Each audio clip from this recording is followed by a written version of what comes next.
Welcome, everyone. We're here again. Sorry, we're about a minute late. Took me a minute there to get us on track. Welcome, Brady. It's almost Derby week, Jeff. I'm right with you. Hey, Karina, John, Brady, how you doing? You're still traveling. You're living the life in paradise all the time. You've got that right, man. Yeah, we're down in Hawaii this week, Maui to be exact, and we're kind of touring the island, trying to get the full experience while we're down here. It was a lot of trouble getting here, but I'm happy to be here. I think I'm the only person that went to Hawaii twice in one day. And so, long story short, I got my COVID test done at CVS, and when we got here, the Hawaiian government didn't accept it. And so, they're like, either you're going to have to quarantine for 10 days, or you're going to have to leave and then come back with another negative test from a trusted provider. So I was like, I've got a bunch of friends out here, and I'm like, I don't want to let them down. And so bit the bullet, flew back to LA at 10 p.m. Friday night, got a test done. An hour later, flew right back to Hawaii, and then they welcomed me with open arms. And so, yeah, I can't complain. It was rough, but hey, 22 hours in an aircraft, and now I'm here. So, but it's beautiful, man. I've never been here before, and can't wait to come back. This is amazing. It's not like any other place I've been. The people are so nice. It's so laid back here. It's like nobody has any problems. And I think about all the stresses and the fast-paced life that we have back at home, and it's about that for a week and relax. So what was the deal? Like, what happened? Why did they not let you in?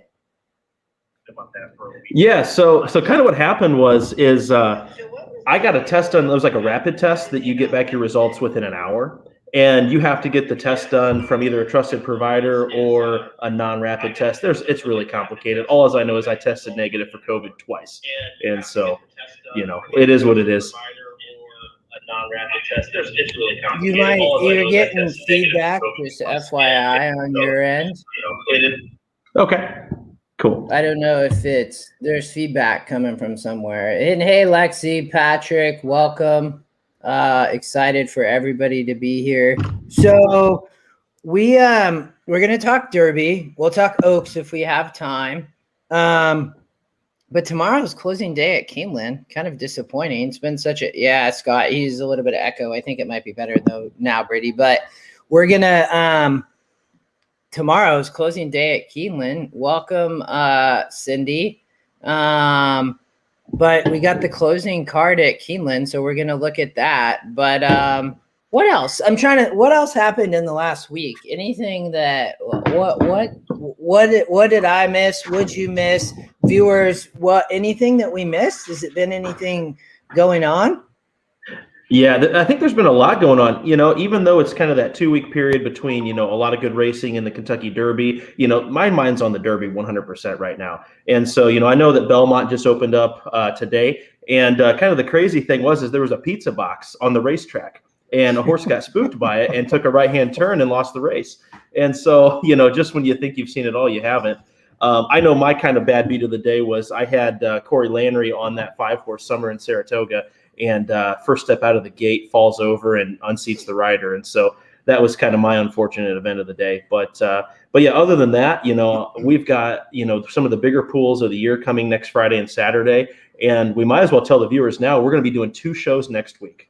And so we're going to be giving you guys a full blown out Oaks preview on Thursday, and then a full on Derby preview on Friday after the Oaks goes live, or after the Oaks goes final.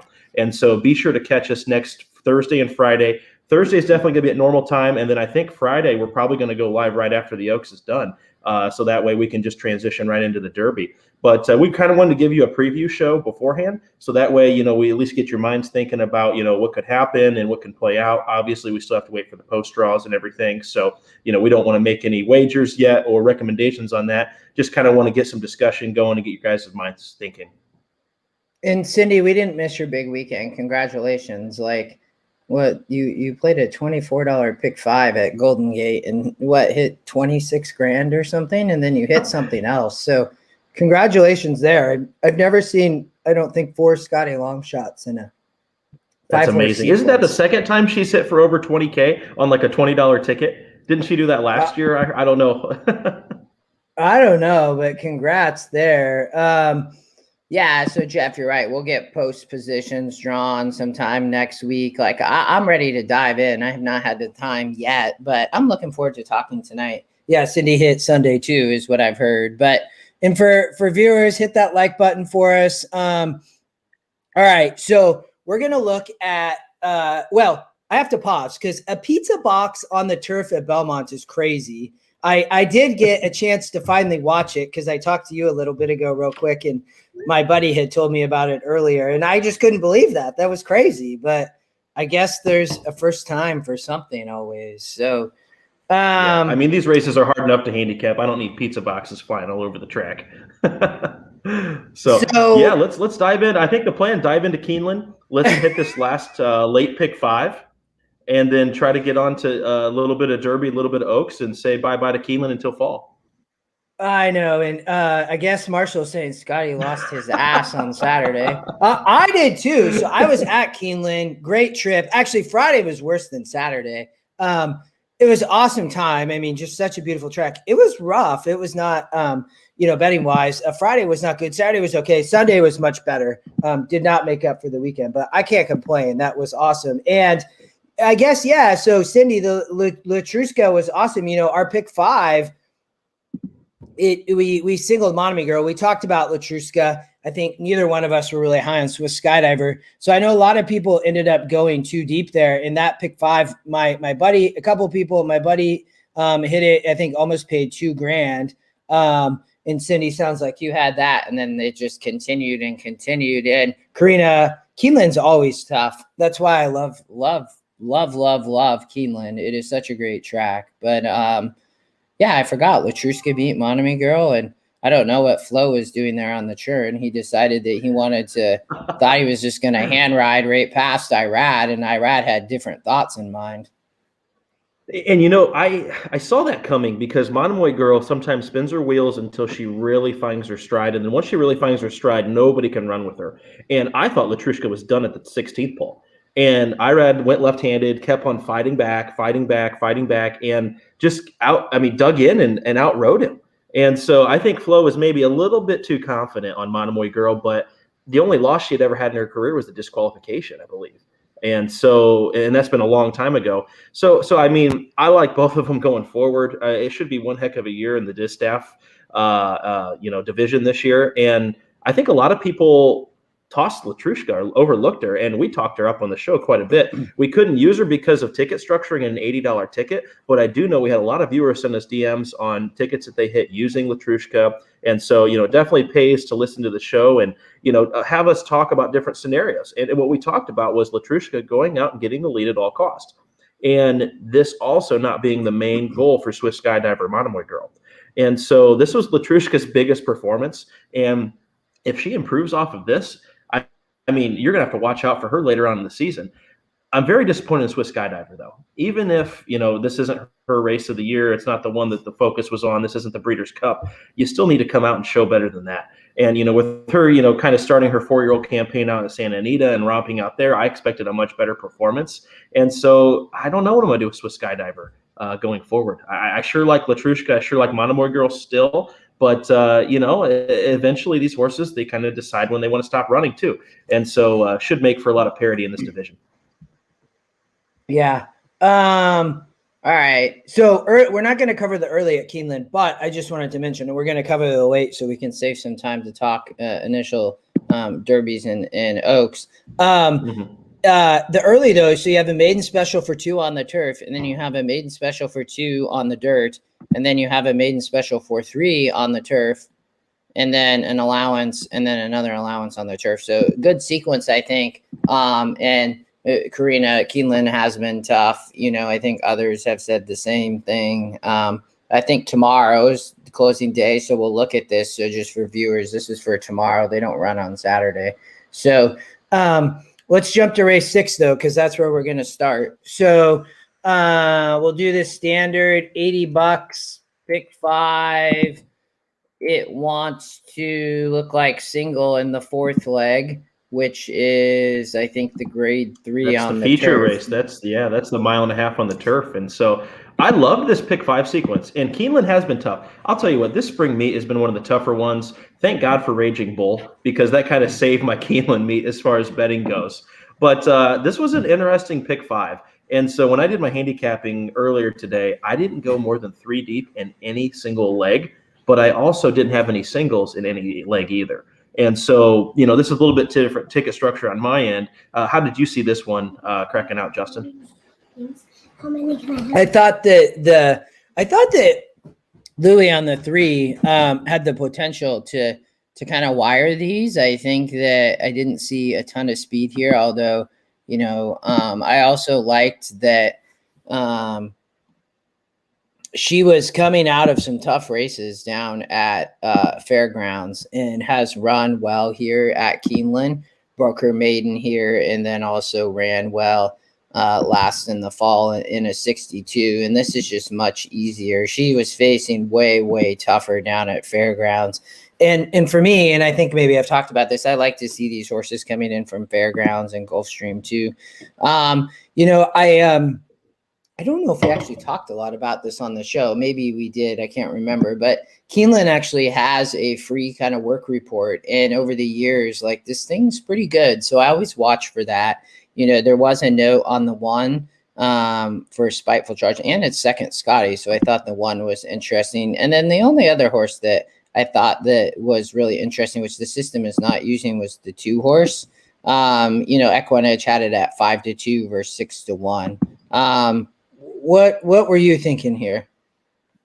I thought exactly in line with what you were saying there. I thought the 3 is the class of the field. He's going to be tough to beat, and is definitely going to go out and grab the lead with Louis. The 1 was also a must include for me, Spiteful Charge, Tyler Gaffleon riding for Phil Simms. They clip at 50% when they team up together.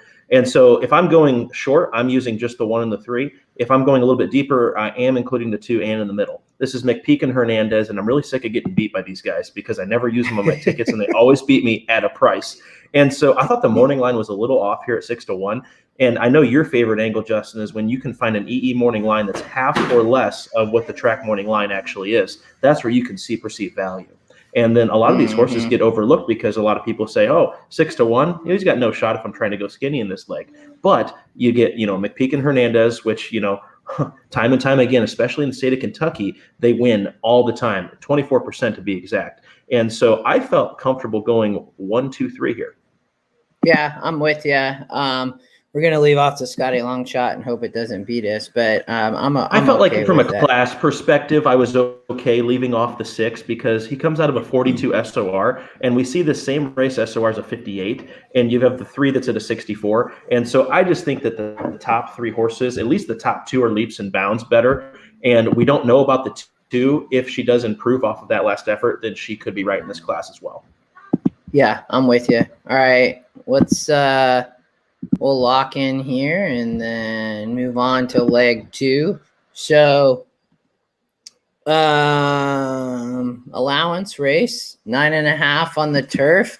System wants to spread. What do you think here? I actually went 2 deep here, just using the 5 and the 7.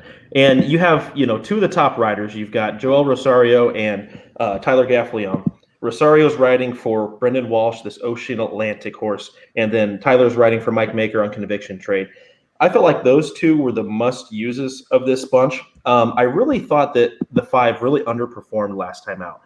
Got Lasix for the first time as he was coming over from Europe, finished 5th, really had kind of a couple of excuses, but not a whole lot. Facing a little bit tougher. But if you look at, compared to the last time he ran in Europe, but if you look at the class that horse comes out of, you have 80 SOR, 78 SOR, Group 1s, Group 2s, Group 3s. And then he comes over, and his first race in America is an $83,000 allowance, non-winners a lifetime 2. And so I'm willing to give that horse an excuse. There's a reason why they shipped him across the pond to run over here in America. And now that we haven't gotten a whole lot of more rain at Keeneland, I think it's going to be a lot more of a fair turf course. And so I really liked the 5 in this spot, and then also the 7 Conviction Trade. I know Gaffleon's been struggling just a little bit, but after the summer he had in Kentucky last year, that's going to be hard to top. Let's look and see, what does this horse actually want to do, this 7 horse? We've got a 9.5 furlong race. They've raced this horse at 9 furlongs, 12 furlongs, 16, 8.5. And so, I mean, what this horse actually wants to do, I think he can maybe do a little bit of it all. Do I think he likes going longer? Yeah, maybe, but he's coming out of a grade 2 down to another allowance race. So I just felt like from a class perspective, the 5 and the 7 were going to be the 2 horses to beat. The next one up was Baker's Bay, the 2. That's Lannery and McGahee, but I'm not the biggest supporter of that right now, especially after today. Just stay on the horse, man. That's all you have to do. Yeah. I grabbed, there's the work note on the 2 horse too. I thought that Baker's Bay maybe had a chance. But and he's gonna get a drop here. Should get a nice set. I actually really like the 5 with Rosario. I think you get Carino, I think you were talking the 1 in the last race, and sorry I missed that, an increase in the GSR.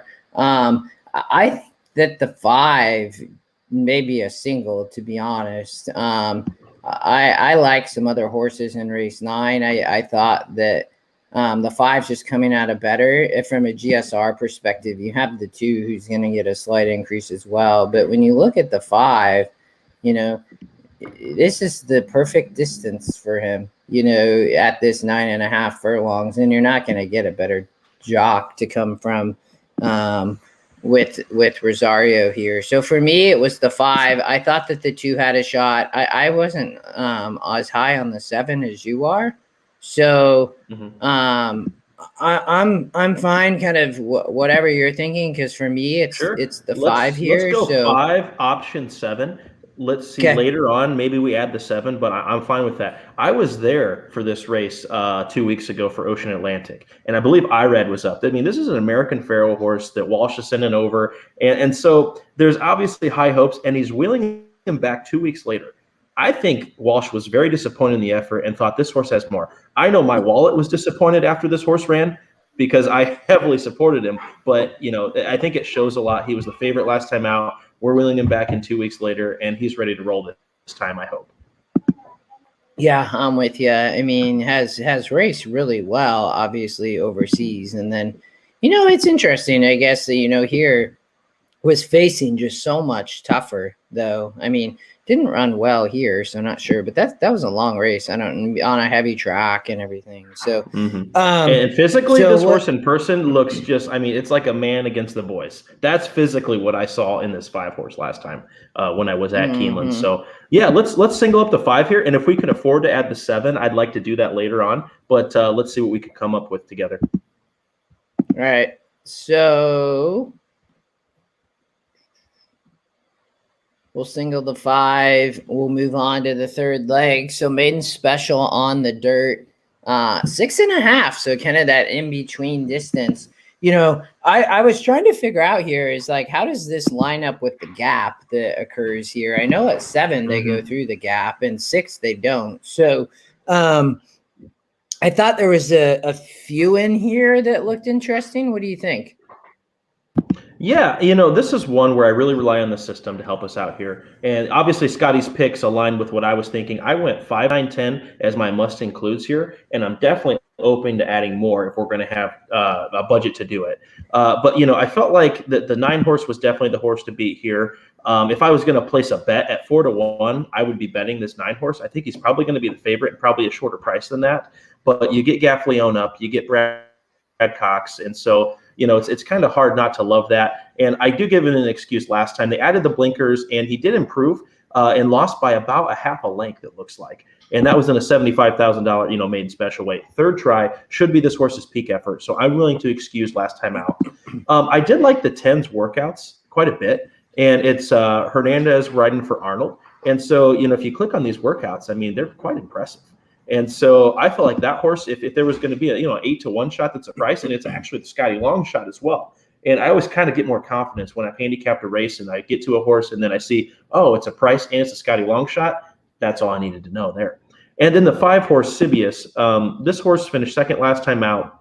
You get Louis up for Jeremiah, and I felt like it was a good effort after a not so good break. And so if this horse breaks, running that same last race should be tough to beat. what I'm worried about is some of these other first-time starters where we don't really have any more information. I could see any of those outside horses, the 11, 12, the 11 and the 12 specifically, adding in kind of a deeper ticket. But I really liked 5, 9, 10. What did you think, Justin? Yeah, I was the same. I mean, the only other horse that was potentially the 8 horse. I know that doesn't have a good GSR, but in general, this horse just doesn't have strong GSR. But I thought maybe Wilkes with a price here, mainly just from the work note. So came from the gate solo, appeared well reserved and strong, and then had a second note that coming from the Wilkes barn, put in a strong move before the rain. So you can find little tidbits sometimes where you're not, this horse is going to be literally 15-1. So, but outside of that, I was with you. I was 5, 9, 10. The 11 was the second GSR Velasquez for Walsh. I didn't love necessarily. So I was with you at 5, 9, 10. Thought that maybe we could add the 8 and 11 would be my thought process. Yeah, I'm totally on board with that. And I really love the next race from a betting perspective. And so I kind of like how we got a little skinny in one leg and now we're spreading a little bit and we have more bullets to fire later on. So let's go 5, 9. Do we need the 12? I didn't think so. I thought if we could afford it, that would be like maybe the 4th or 5th choice. I really liked 5, 9, 10 for myself. And then if you saw anything else, I'm on board with it. Let's add the 8 at a price potential. And then, so we have 5, 9. Let's leave the 8 and 11 in there and see what we come up with. And we can always come back if we feel like it.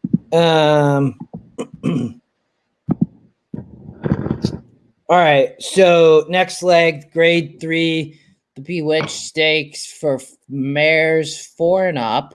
We got Warlike Goddess, we got Dominga, we got Past the Plate, who I did not love that last race because it cost me some cash, and I thought she was going to run. Now she's a Scotty Longshot, so maybe she wants to run, at 12% this tomorrow. So I'm like, hey, cool, I'm going to get a price on her here. So, what do you think, though? The system wants to go Dominga, and then the 6 is California Queen, who I think it looks like I had a question mark on the distance. But what do you think? Yeah, I know. Tell us, viewers, you ever feel like you fall in love with a horse and you bet the horse, you support him like 4 or 5 times in a row, and then the one time that you don't, they win for fun? Like, that's what I'm scared of with this Past the Plate horse, because I've been supporting him for like his last 6 races. And I feel like if I don't include him here, he's going to be the one time that he beats me at like 15-1. And so this race is awesome. I mean, you got Warlike Goddess that's coming out of that Always Shopping race.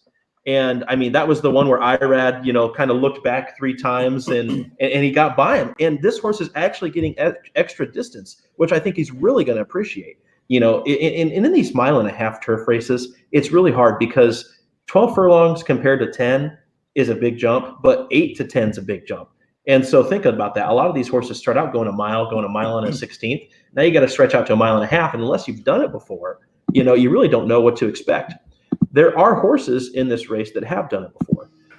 Speaking of, you've got Delta's Kingdom that looks like a distance specialist. The last 4 times this horse has ran, 11 furlongs, 12 furlongs, 11, 12. And so kind of is that one pace type. Been running in grade 3s. And so, this is one of those horses where if he finds the right field, I think he could be dangerous. The top Scotty pick is Dominga. This is a Brad Cox horse that Flo's going to be riding, is trying 12 furlongs for the first time. And so I could see this horse and Warlike Goddess, kind of, vying for favoritism back and forth. I mean, I think Warlike Goddess is the horse to beat here. I always say, okay, the horse that this guy beat last time out, Always Shopping. If Always Shopping was in this race, would she be the favorite? And I think that answer is yes, which immediately upgrades Warlike Goddess for me. And so I will be betting the 8 in this race individually and trying to get a little creative in some exactas and some trifectas. I really think that this horse is going to keep on improving, but this is too good of a betting race to not use a couple of others. And so I did land on the 4 Dominga. I did land on the 8 Warlike Goddess, Delta Kingdom, the 2. And then I felt like Past the Plate deserved a shot. This is the first time that this horse is going to be going a mile and a half. Okay, he's going to get a good to firm turf course, hopefully. And so I just, it's one of those things where I think it could all add up and it could all make sense. And so tell me if I'm wrong there. One other point I wanted to make about Delta's Kingdom is when we have horses doing something for the first time or time and time again, we do want to look at the GSR. And this has an 83 GSR, saying that this horse is a distance horse. He wants to go a mile and a half. Has he won at that distance yet? No. But could that be his more favored distance? And so if none of the other horses in the race want to go this far, Delta's Kingdom's going to be right there. I can guarantee that. Yeah, I think Warlike Goddess, I think she's a beast here. I think that she's just improving, and this is going to be her. Well, I guess she won a grade 3 last time. Maybe the true coming out party to back it up. If you've done it once, you should be able to do it again. And so if she can prove it twice now, I can't wait for Always Shopping to come back. Hopefully IRAD keeps on looking forward for the finish line. I know that cost me dearly in the contest that weekend, but hopefully she comes back for Derby weekend and IRAD gets serious on her. But I mean, this Warlike Goddess horse, she was 5-1 last time, and so not really getting all the respect. I don't know what it is. Maybe it's because it's Laperoux, and he doesn't go off as the favorite that often. And so, I mean, how many times can you get Julian on the turf at like double-digit odds? Not going to happen in this race, but it does most days. Mm-hmm. And Karina, I see your note there on the 6. You could be right. I mean, when I look at this, she's been going long though, and these stakes races, and just not necessarily competing is my kind of question. And then when you look at GSR plus, it starts to fall off. So I don't know. I didn't necessarily like the 6. I thought Warlike Goddess and for me was Dominga was the second choice. And then I just not leaving off past the plate. Like, it's not happening, because I think that with her, you're going to get a price, and she's 12%, and she's a Scotty long shot. So for me, it was 4, 5, 8. I see your comments on Delta's Kingdom. You do get Saez, like for Mott, like definitely this, she wants to go long. She hasn't been able to win here. So, I mean, Saez has been on fire. So, I mean, maybe Louis the guy who's going to get her right. I think if we end up, let's see what happens if we try to go 4 deep. I have a feeling that we are going to end up with limited coverage in the last. I'll make a comment on the 6 there. I don't like the 6 either, Justin. And so we always talk about how can you get paid in legs? Beat Chad Brown. Beat Chad Brown, especially when he's taking money. Chad's got horses up at Belmont now. Chad's sending a bunch over for Churchill Downs. And so this is kind of an oddball type of race. Like, I mean, it is still a grade 3, but, Gaffleon's not his go-to rider. You'd think if this horse was something special, maybe he would have ran her last weekend when, the Ortiz brothers and Castellano, kind of his normal riders were there riding for him. And he doesn't get Rosario either. And so, I mean, I don't know. I like to bet against this horse. I mean, if there's anybody that can get a horse ready first time out for the barn, it's Chad Brown, whether it's a long layoff or not. And this horse was not ready last time out. And I have a note on this horse that I just didn't like. I didn't like it going forward either. So if it beats us, it beats us. But I'd rather take a shot to try to get paid than to include the Chad and maybe have it chalk out. Just this time, though, because I'm a huge Chad Brown guy. I can't wait for Saratoga and see him win at 47% or whatever he does. But it's not for me this time on this race. Yeah, so Garrison asking about Delica and on December 19th and then in February. So ran at Fairgrounds on the lead, and then again ran on Fairgrounds close to the lead, both a 70 and a 72. So, my only comment here would be she's ran at Keeneland. She ran, an 8 furlong race there at 82, so much better. I just don't know. I personally have not loved horses on the front end. at Keeneland on the turf for this meet would be my only comment here. I also looks like I have a bunch of notes on some past races that I just didn't love the stakes races that she won. Well, both of them. Well, I guess that one. On one of them, I just didn't like the stakes race. So for me, that's how I'm playing against her. You also, from a distance perspective, GSR plus, she starts to fall off. So I think you could question, is she really going to like the 12 furlongs? She hasn't done it yet. I'm definitely for somebody like Dominga, and I think Warlike Goddess, which is why I think, Brady, you probably like her as much as I do, is look at her. She wants to run long all day. Like this could be her coming out party, and she's going to, step up here and go on to maybe become a grade 1. We don't know. But for me, that's where I'm going to play a Warlike Goddess much over is it Delica? So. Mm-hmm. And the last thing I'll say about Delica is, if you look, the system absolutely hates this horse. 2% win for Delica. She's been favored in so many of her races. And so you have 2%, and then the EE morning line's 12-1 off of a 5-1 track morning line. And so, we really didn't like this horse because of the running style, going to be on the front end. I liked it better when Joel's riding this horse. Now you get Miguel Mena. And so this is going to be a tough one in this spot because of all of the late kicking power that you have from Warlike Goddess and you have from Past the Plate. And then you're going to have Delta Kingdom right there, right, breathing down your neck. And so I don't like this spot for Delica. I think she's in over her head.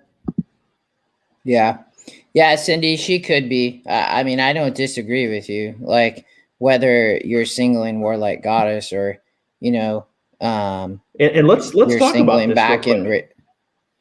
Here's a perfect pick 3 sequence. Race 7, 8, 9. If you want to play this pick 5, it's going to cost you about $80.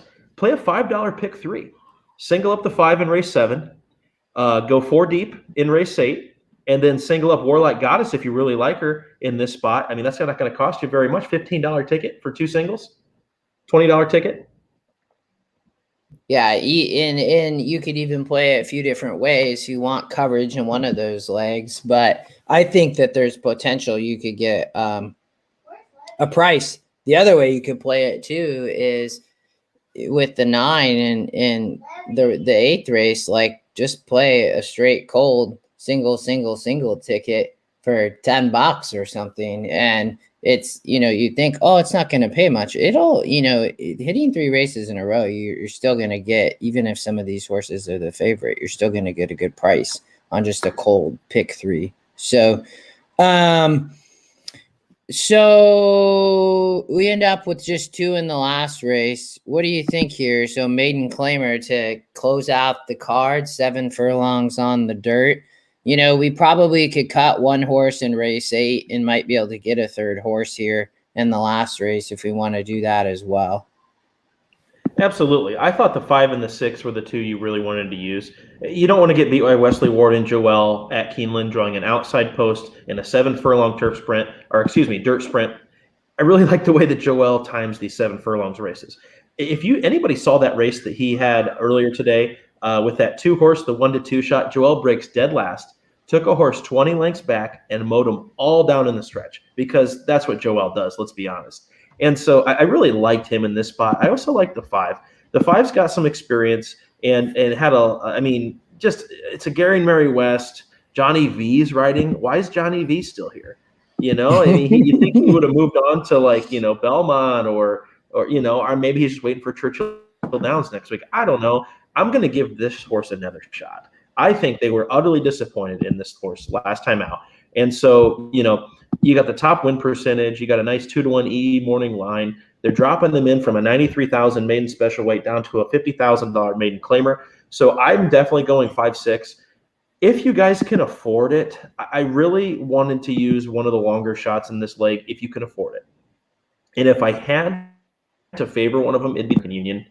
And so there's something I liked about this horse. I'm trying to find my notes on it because it was the last horse in the sequence. But, I liked the number 2 here. If you're going to go deep for our ticket, $80, I felt like comfortable. We could just use the 5 and the 6 though. All right. Well, there it is. We'll stick to it.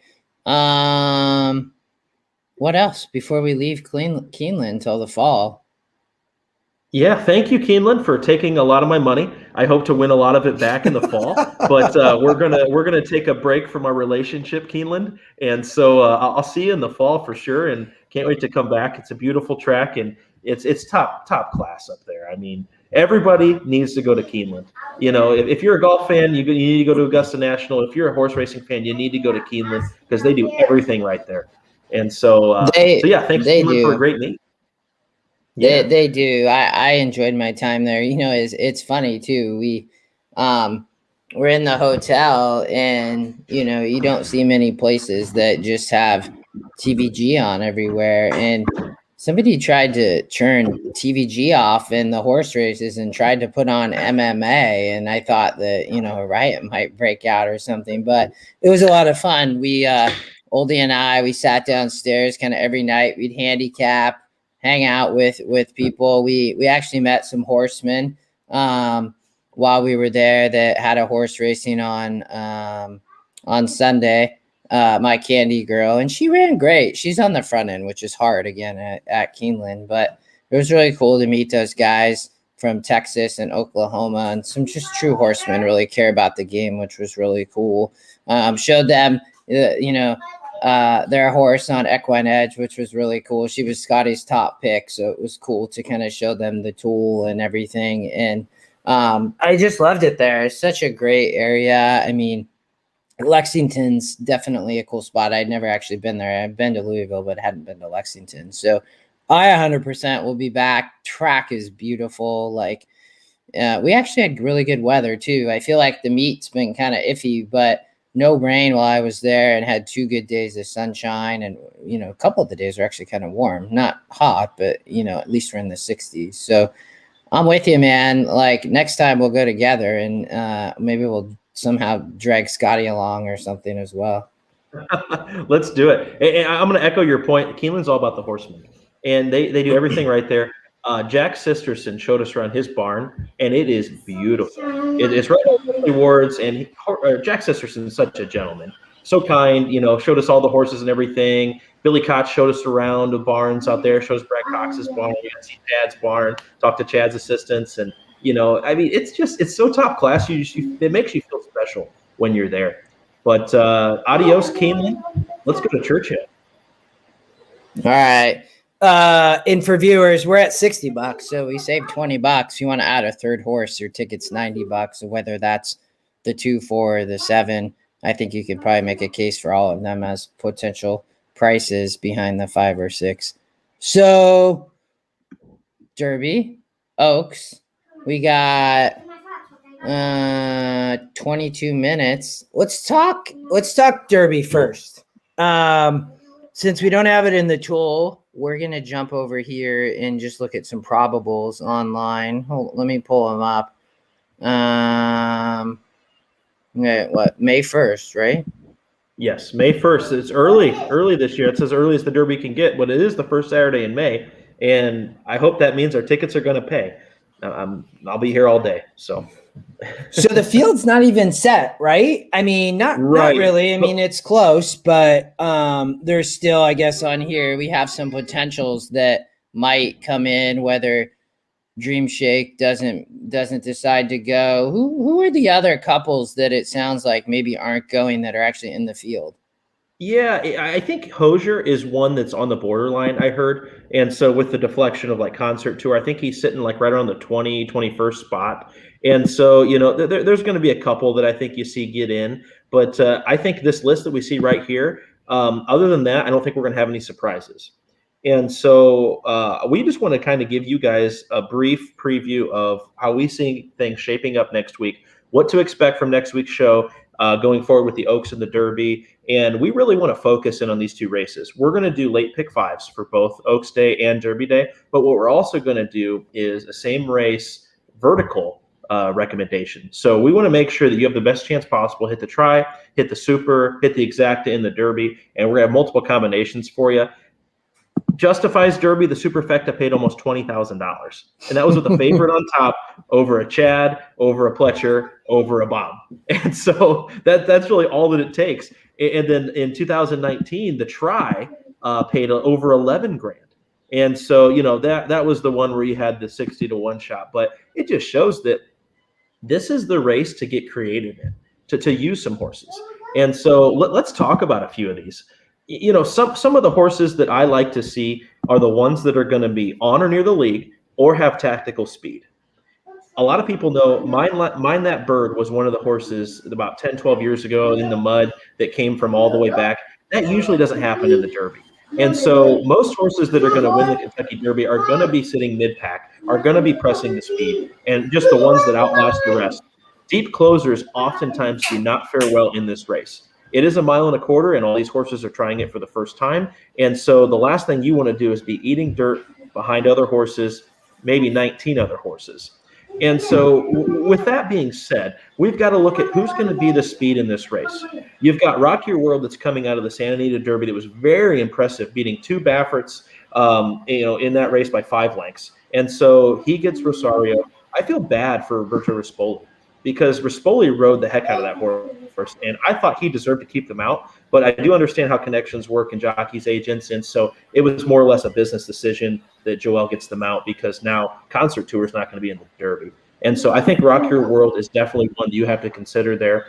You've also got to look at Soup and Sandwich. That horse for Mark Cassidy stretched out last time, got beat by Known Agenda. Nothing to be ashamed of there, but I see this horse as stepping forward next time.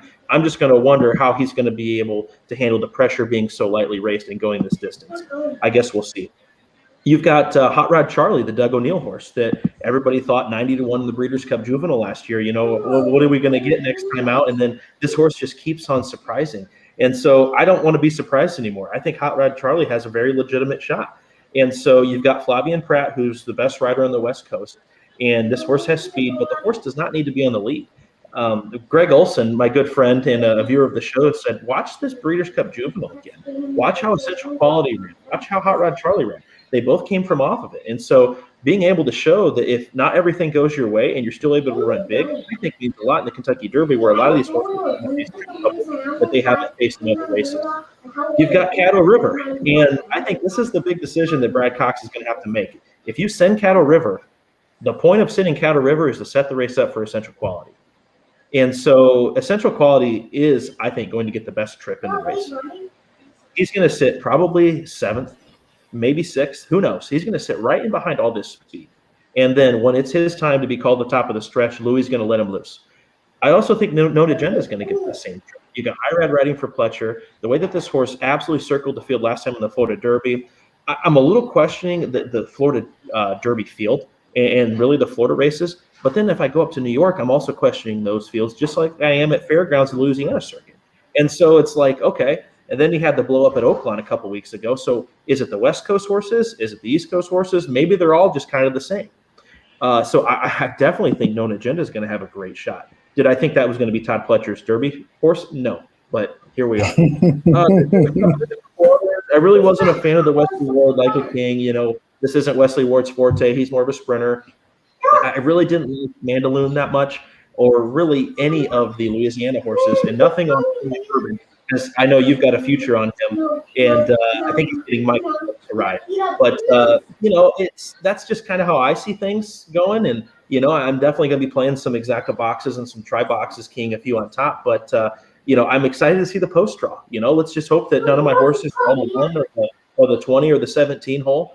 And, we got that new gate, so we don't have to worry about the auxiliary one and, horses smashing into each other like we did in the past. But, this Derby, I'm finally starting to see it, visually, which is a good thing. And we've been spending a lot of time watching replays, a lot of time, seeing all scenarios. And so I hope next week after the post draw, we're going to have a lot more information for you on ticket structure. What did you think of the Derby, Justin? Yeah, and I have not looked a lot for viewers yet. So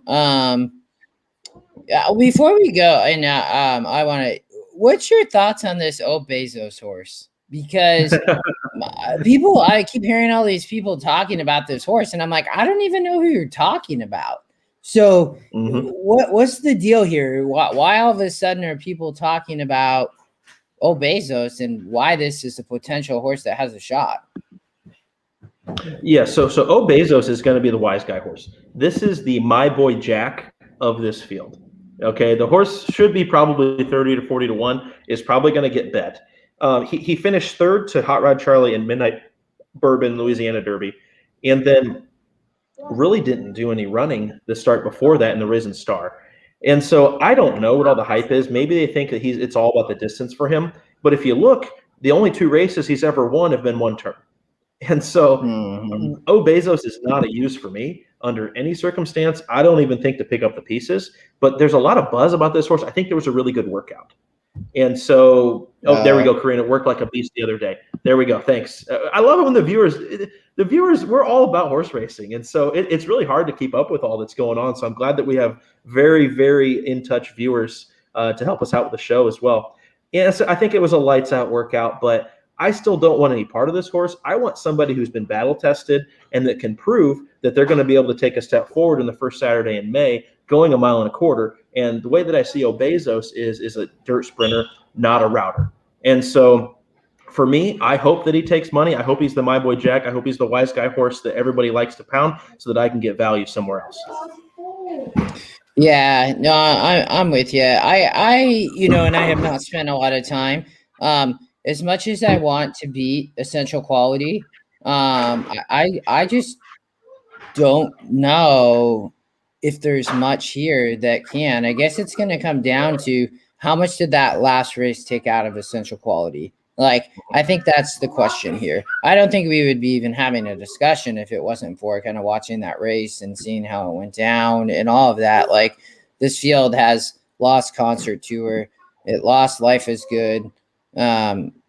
We've lost some others that I think people thought had a potential.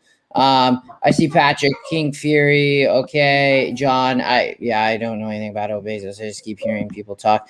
I have futures on Midnight Bourbon and also Superstock just because I thought Asmussen might have a chance this year, and I'm just glad that both are going to be in the gate. I don't really know if either has a shot. I haven't watched enough. I do like that Midnight Bourbon has ran consistently well. Asmussen has said he's improving, he's strong, he's doing great. I didn't even see what happened, but the other day, right, my buddy sends me this video. Midnight Bourbon got loose. Did you see that? Got loose back in the barn, and it was running around back in the barn. And kudos to the groom, man. She's holding one horse and grabs Midnight Bourbon with her other hand as they got like 3 to 4 other grooms running around all over the place. But, I think that Hot Rod Charlie is interesting. I think for me, Patrick, he did. He was having a good old time and then decided to just calm down and ran right to the groom. But Hot Rod Charlie's interesting to me. So I'm going to spend some time like when I'm diving in now, and I appreciate you going through that and watching. We watched a lot of these preps, right? And that's when we started the show, which has been awesome. It's been really good to go through that. Some of these I just don't think have a shot. Like, I mean, and others like that Bourbonic bet that I did in that field. I just don't think Bourbonic has a shot. Maybe Bourbonic can pick up the pieces. I have no idea. But I think that as a field, if that was at the Wood, I can't remember, was just not anywhere close to this. So I think there are some of these that just don't have a shot. For me, though, I'm looking at Essential Quality. I do not love Mandaloon. I just don't. I don't like that he didn't run great, and then he came back and did win, and then he didn't run great. I just don't like that. Medina Spirit, I don't know. It's Baffert.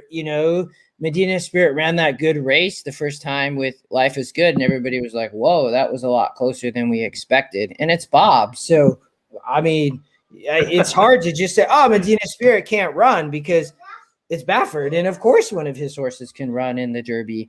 And look at who he's lost to. He lost to Rock Your World and Life is Good. That's a great resume. I mean, It there's really is. no excuse. I just wonder if Medina Spirit actually wants to pass horses or just kind of wants to be a pack runner. And Yeah. so, Yeah. he can show speed, but one other point I wanted to make about Central Quality and Hot Rod Charlie, who I think are going to be in your top 4 or 5 in betting, both of them, is look at the long campaigns that they've had. Both of these horses were both pointed for the Breeders' Cup Juvenile, ran in early November. We're going to May now. So these horses have been running for 7 or 8 months nonstop. And so that takes a lot out of you. So do you like somebody who's a little bit more fresh, or do you like someone who's seasoned and, is battle tested? And I guess we're going to find out. The one other horse that we really didn't talk much about is Highly Motivated, the Chad Brown runner. And so this one absolutely gave Essential Quality all he wanted. And so my question is Highly Motivated going to improve with more distance? That will, time will tell. We'll find out in a week from now. But maybe that's one to watch, to include underneath. We're going to handicap the race once we get post positions. I can't wait for that to come out. EquinEdge will have it up right away, so that way we can do a deep dive. And so, I'm going to be really, really focusing on exactas and tries and supers. And I really haven't done that. I've more or less for the Derby tried to hit the pick 5, the pick 4, a double, a pick 3. And we're going to do those too. But I really think this is a year where you can find a logical way for this pace to hopefully fall apart. And I see the stalkers doing very well. Yeah, I like your comments here on Highly Motivated. I mean, it's Chad. Has Chad won a Derby? Not yet. Chad Brown. He's won a Preakness, I believe, with Yeah. So I mean, in this is an angle like you mentioned. You're getting a horse here where he, had a 2-year-old campaign, right? Like ended well. For me, I'm gonna say okay. Sprinted, then runs in the Gotham off the layoff, runs third, and then comes back and runs second against Essential Quality. So, I mean, for me, I'm looking at, okay, is Highly Motivated going to like the distance once we get the tool and look at the GSRs? I wish that I would have just kept all this stuff and, could look at it now and know, oh yeah, I already looked at all this, but I didn't. I did at the time, but I don't remember anything. So I think interesting there. Known Agenda, I think, will be interesting. I know a lot of people are on this horse. So for me, I'm really going to look at him and try to understand how do I see this playing out. I'm not really a fan of Dream Shake. I've always been a fan of Caddo River, and I think Caddo River might get overlooked because of people thinking there's going to be a hot pace and knowing kind of what happens here. But Caddo River also hasn't shown up in these last couple of races. So will be interesting.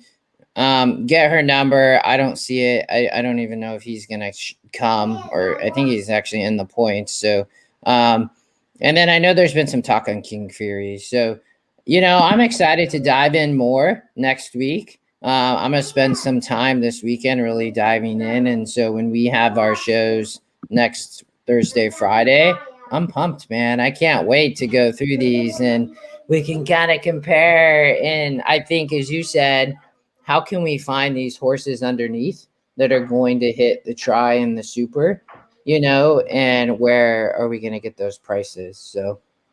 Absolutely. And the other thing you have to think about is which horse is primed to run the race of his life. Like what Drayden did on a 75 to 1 shot. I think that was Instilled Regard and Justifies Derby that came in and blew up the superfecta to pay $19,600 on a dollar-based wager. And so that's what I love about the Derby. It's going to be the biggest pools that we've seen all year. And so if you're going to play a weekend, you got to play the Derby weekend. You want to chat about the Oaks a little bit before we have to go in about 6 minutes? Yeah, let's do it real quick. Awesome. I gotta find it first. Just scroll up about I got it. All right. So we gotta get this ad off the screen real quick. Okay, got the ad off. You take us away because you've spent more time on this so far. I obviously have some minimal thoughts just because I know that I recognize some of these names. But what are you thinking? Yeah, I mean, this race is loaded. I can't wait. This is going to be a great way to cap off Friday and then parlay into our show Friday night that we're actually going to be trying to film together. because we'll both be in the same spot, and more details to come on that later as we got a lot of great content for you guys next week. And so this all starts with Travel Column for me. What does Brad Cox do really well? He gets fillies ready to go for Oaks Day. That's what he does. You think of horses like She Dares the Devil. You think of horses like Monomoy Girl. I mean, these are top class horses that he has ready. I mean, this is becoming, the Brad Cox race. And so I really like Travel Column, and I have since I saw her run at Churchill Downs last fall. And so I think she's going to be the horse to beat. But who else can we possibly try to beat her with? As we saw, Monomoy Girl was a little bit vulnerable last weekend. I think you got to look at McPeak. You got to look at Crazy Beautiful. That impressive race that she ran down in Gulfstream Park. Say what you will about the Gulfstream racing and the strength of the field, because she beat Cone Lima and Millefew, who I thought was going to have a great chance to win that race. And so you beat a turf specialist and a horse that really had everything go her way and still couldn't win. And she absolutely circled them. So Crazy Beautiful is going to be on my watch. Past the Champagne, I think, is one of those horses for George Arnold that you're going to get at like 10-1. And this game, I mean, if Joel wouldn't have been riding Malathot, this horse would have won a couple weeks ago at Keeneland. And so I thought that was a very impressive performance. I actually got to meet the owners at Keeneland. And so, I know they're excited about the Oaks. So don't sleep on Past the Champagne here. And I think you're going to get a really nice price. And the horse showed that she has a lot of heart too. And depending on post draws and everything and how we see the race shape up pace-wise, I think that she's going to have a shot in here. We've got to talk about Malathot. This is the Todd Pletcher runner. I mean, could this be the year where Pletcher sweeps the Oaks and the Derby? He's got 3 runners in the Derby. He's got 1 monster in the Oaks. Who knows? I've seen crazier things happen. But this horse has to have a lot of respect. And so she's going to be coming from mid-pack. She's going to get a good trip. And so Malathot's one of those that I really want to take a look at as well. And, outside of that, what did I mention? Travel Column, Crazy Beautiful, Malathot, Past the Champagne. The 2 horses that I'm not interested in are Millefew and Clairiere. Now, I know a lot of people are going to say, well, Clairiere upset Travel Column. Well, Travel Column had flow riding, and once again, he got quite confident, kind of like Irad did on All Went Shopping, and didn't go to the whip and then, paid the price for it. Watch the last race for Travel Column. Clairiere had no shot. He absolutely put her away and ended that race, and Flo made sure that wasn't going to happen again. And so I'm really looking forward to seeing, how this race is going to unfold. I mean, I don't want to give away any picks yet, so we'll wait till the show next week, and we'll have some major recommendations. He's a good guy. Yeah, I'm excited. I love the Oaks. I love the Oaks Day. Like, I mean, not that I love the Derby Day. I almost love the Oaks Day more. But, I'm a buddy of mine loves Malathot. He loved Malathot going into that last race. I think Crazy Beautiful. I loved her in that Gulfstream Park Oaks race. And obviously Travel Column. It's going to be a good one, though. I'm excited. I'm not a huge fan of Clairiere, but Karina, I get it. I mean, I understand. Asmussen. So, maybe Asmussen can show up for both days for me, and we'll show up as Midnight Bourbon or Superstock somehow. But it's going to be a good one, though. I can't wait to spend some more time with viewers and go through it. And it's been a pleasure, bro. It was fun to kind of lead up to all of this, as we got to cover a lot of these Derby prep races and the Oak prep races, and spend a lot of time looking at Keeneland, and just, and we spent a lot of time looking at Oaklawn, obviously a little bit of Gulfstream, and then we'll hit the Derby, and then we're going to have the summer racing, which is going to be incredible. I can't wait. Absolutely. I mean, this is just the beginning. We've been doing this for a couple of months now, since February, and so it's already been a lot of fun. We gave out numerous, winning tickets, and we're kind of getting into a groove, I feel. And so, what a better time than to try to peak, during Derby weekend. So let's get through these Derby shows, and we're gonna have a great time. We've got a lot of special things for you guys next week on Thursday and Friday, so stay tuned. watch the social media, send us DMs with questions and how we can help you guys. And so we'll see you next week. All right, brother, and sorry for viewers. My children are in the background having a great time. You can probably hear them. So they're handicapping, aren't they? Yeah, right? Yeah, they are. No, I think they're playing a video game. Thanks, Rodney, Karina, C Money. We're ready. I can't wait for next week. Enjoy your trip, man, in Hawaii, and I will see you next week. I'm headed to the beach right now, so have fun, guys. All right, talk to you soon, viewers. Thanks, Brady.